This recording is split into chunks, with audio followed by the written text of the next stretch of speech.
10 স্পেনের রাজধানীর নাম কি? উত্তর ঘ মাদ্রিদ। 11 বাংলাদেশের সঙ্গে কোন দেশের সীমান্ত রয়েছে? উত্তর ঘ ভারত ও মিয়ানমারের। 12 বাংলাদেশে প্রধান বিচারপতিকে শপথ বাক্য পাঠ করান কে? উত্তর গ রাষ্ট্রপতি। 13 জাপানের পতাকার রং কী? উত্তর হলো গ সাদা ও লাল। 14 বাংলাদেশের কোন জেলায় সবচেয়ে বেশি চা বাগান আছে? উত্তর গ মৌলভীবাজার জেলায়।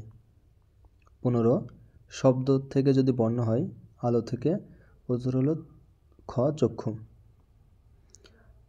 16 কচু শাক কোনটি উৎপাদনের জন্য বিশেষভাবে মূল্যবান? উত্তর হলো ক লৌহ। 17 সোনায় মরিচা ধরে না কেন? উত্তর ক সোনা নিষ্ক্রিয় ধাতু। 18 জাতিসংঘের দাপ্তরিক ভাষা কয়টি?